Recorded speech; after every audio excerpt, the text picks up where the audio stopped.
Easily available. Our raw material is easily available because Pakistan is an agricultural land, and millions of acres in Pakistan are being cultivated by paddy rice every year. So easily available.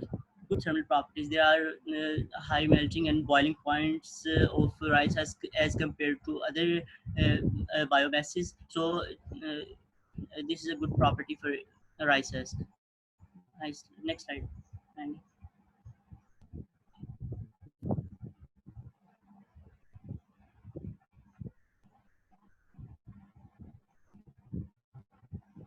so, after comparing all other properties of our selected materials, we are at this result that we will be selecting as our natural fiber rice and as our polymer we have selected low density polyethylene.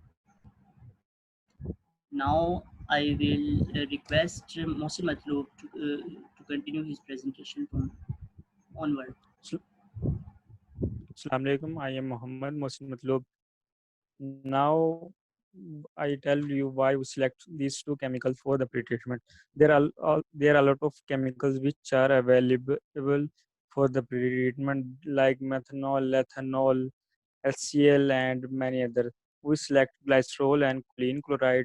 There are many reasons for this. First of all, they are both green chemicals and they are non-toxic, non-corrosive, easily available, and for their pretreatment with rices, we do not require drastic condition with these two chemicals. Next,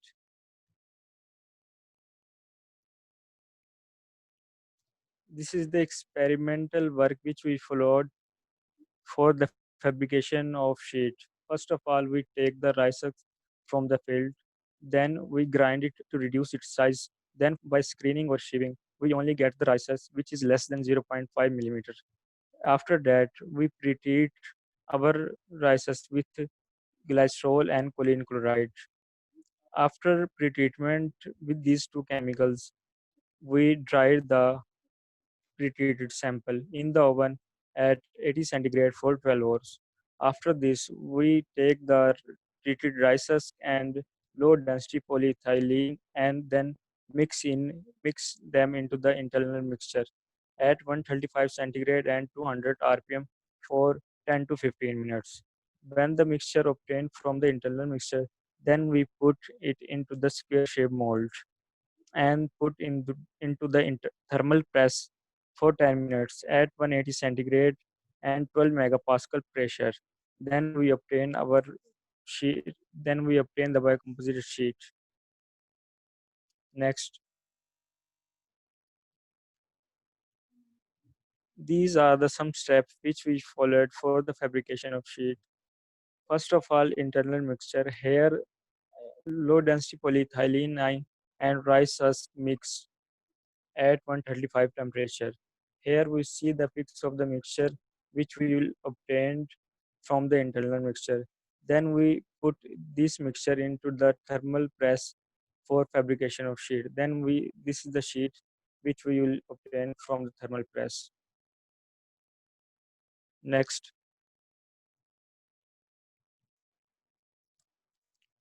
this is the some pics which we will take during our research product. These these are all the pics we will take from the labs of our department. We are not going anywhere for the experimentation.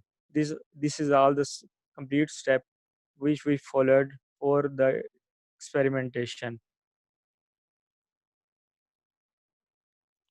Now I will invite Hiram Raj to continue this presentation.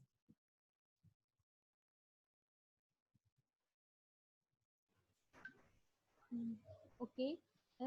I'm Ramiraj, and now I'm going to present characterization and analysis. Okay.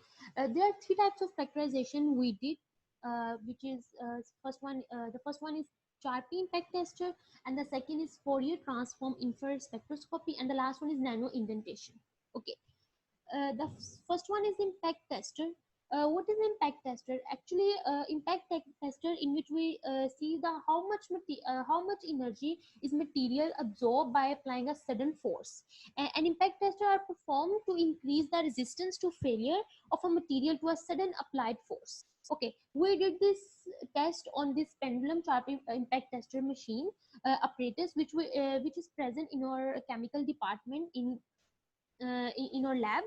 Okay, here is the result of our samples. Okay, as you can see on the x-axis, the 10 risers loading, 20 risers loading, 30 risers loading. We took different composition and then we analyzed that the behavior of our samples with the increasing fiber content, and and here is the result of that. Okay, as you can see the sharp impact strength result, the untreated raw is not significantly increased with the increasing fiber content.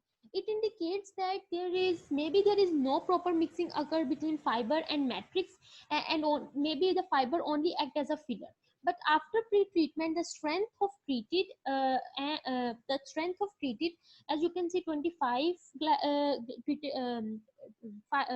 fiber treated with 25 glycerol and treated with 75 glycerol increases with the increasing fiber content, but the strength of 50 glycerol decreases and become constant. Okay, and also you can see the result of 20 choline, the fiber treated with 20 choline, the strength of 20 choline is increased up to 20% rises loading and then decrease. Okay, this indicates that the pre-treatment may increase the binding force of interaction and expand the interfacial contact area between fiber and matrix, and the resulting in the successful transfer of impact load. Okay, and the resin transfer strike the reinforced fiber as a load is applied to fiber reinforced composite, and also stress transfer and load distributed can be effectively performed throughout the interface when strong adhesion exists at the surface. Okay, the next one is the Fourier transform infrared spectroscopy, which we use to identify the functional group which may be changed during our pre-treatment. Okay, and in this FTIR, its infrared radiation is passed through a sample, at some of it is absorbed and some radiation some emitted. Okay, it is a apparatus in which we did it. It's placed in basic science department in our campus, and here the result of all the samples of all the samples, raw, 25 glycerol, 50 glycerol, 75 glycerol, 20 kilon.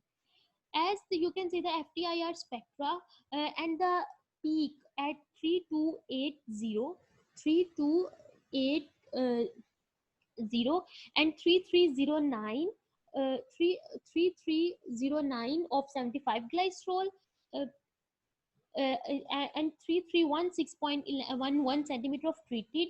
It shows that the hydrogen bonding alcohols and primary secondary amines, these peaks shows.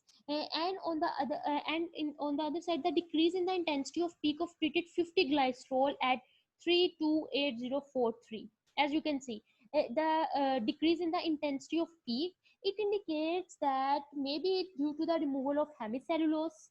And there is also a peak of the same 50 glycerol is 1030.55. It indicates that aliphatic, and it decreased as compared to untreated. So it indicates it too that sequential pretreatment removes the hemicellulose and lignin fraction from the raw material, which is in turn to increase the cellulose content, and then cellulose content comes into the surface and binds with the matrix.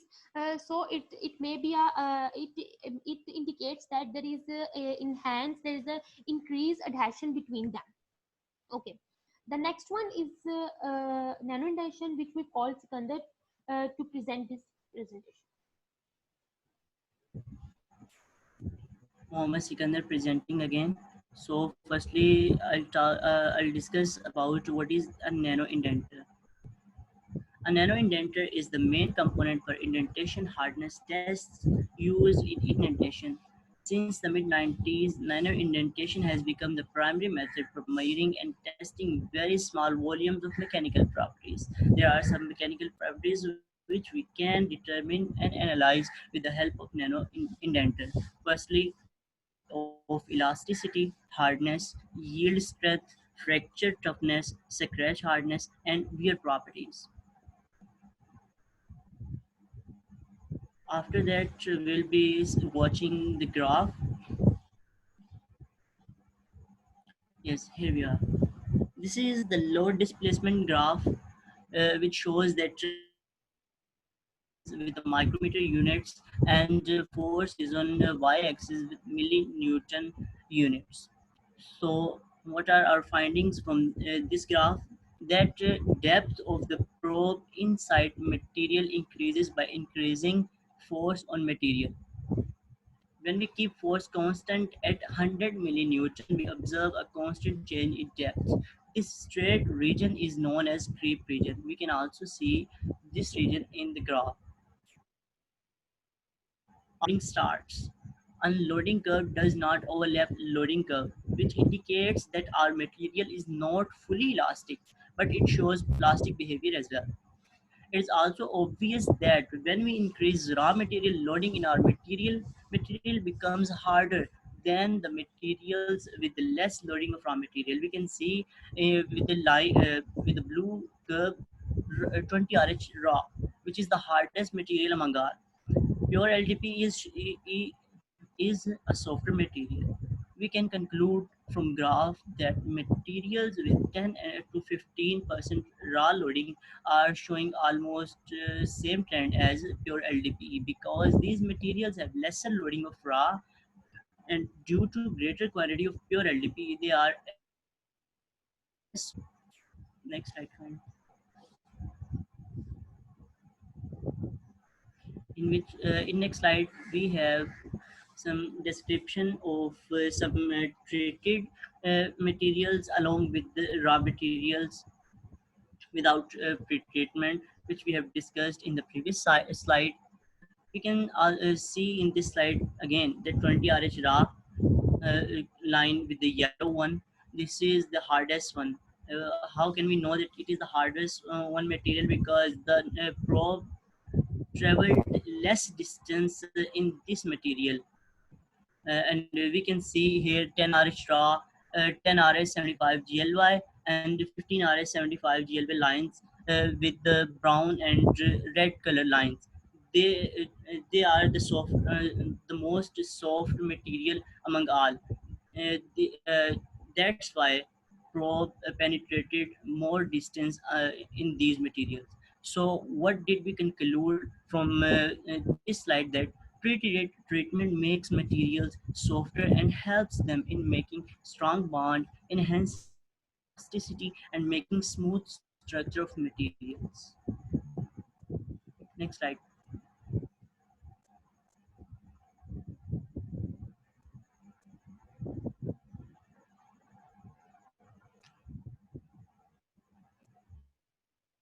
Our next property, which is hardness. We measure a hardness of our materials. We have contact depth at x-axis with the micrometer units, and we have indentation hardness at y-axis with the gigapascal units. So in this graph, we can see that at start, contact depth and indentation hardness are inversely proportional to each other. Up to 4 micrometer, indentation hardness decreases rapidly, but from 4 micrometer to onward, it becomes constant. You can see after 4 micrometer, these lines tend to show a uniform behavior. So what we concluded that the outer surface of the material is relatively harder and amorphous due to environmental impacts and fabricating procedure. Meanwhile, inner surface of material is soft and has uniform structure. It is also obvious that materials with lesser raw material loading are softer than the materials with greater raw material loading. It is also notable that the value of indentation hardness is smaller for the softer materials and greater for the harder materials. And the pure LDP material is softer than again 20 RH raw material and 15 RH raw material, which shows that the materials get hardened when we load raw material in pure LDP. Next slide, Khan.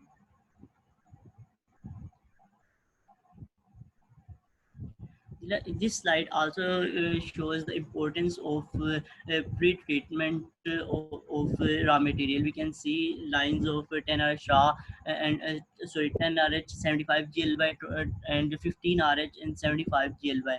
They are in the bottom side of the graph. shows that after treatment our materials became softer than they were before without pre-treatment. So the same results that pre-treatment makes materials softer and helps them in making strong bonds, enhancing elasticity and making smooth structure of materials. Next slide, kindly.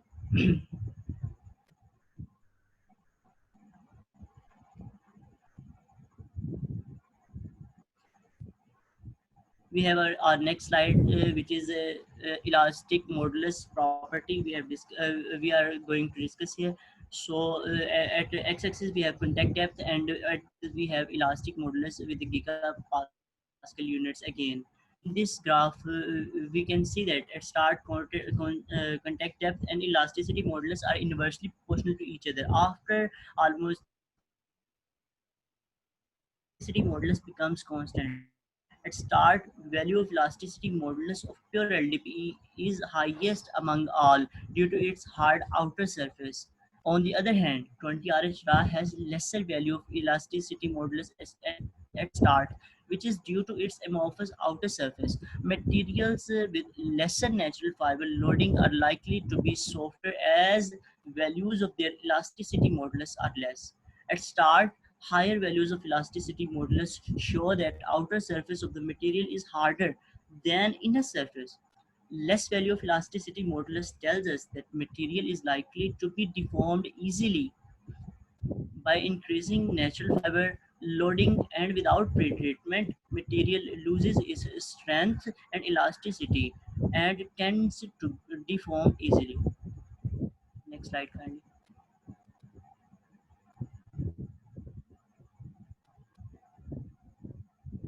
Almost same findings here, because what we have that 10 RH raw, 15 RH and 20 RH raw, these lines show greater values of elasticity, which tells that these materials are harder than other materials. Why other materials are softer than these? Because they have been treated with the chemicals. So chemicals produce softness and elasticity in these materials, and binds them more strongly. Next slide, kindly. Now I would like to call again Mohsin Matlub, kindly uh, come forward and continue presentation from here. Assalamu alaikum. I am Muhammad Mohsin Matlub. Now I will explain the socio-economics of our project. It consists of two parts. One is cost estimation, and second one the application of our polymeric composite. The application of the polymeric composite are already explained. Now I will explain the cost estimation of raw material and our project. Its cost only consists of the cost of raw material and non-cost nor consist of the maintenance and other costs. Here the cost of rices, LDP, glycerol, and choline chloride, which we use for the fabrication of sheet. Here the density of the sheet, which is zero point 0.4 gram per centimeter cube, and the mass required for this density sheet making is 18 gram, and the volume for the sheet is 47.313 centimeter cube. Next. Here, this is a table which show the cost of all the sheet which we fabricate during our research project. It can be seen here the cost of the rice husk is very less because we don't require pre-treatment for raw rices. Then, as we see here, as we increase the as we pre-treat the rices, then their cost is increases gradually. As we see here, the cost of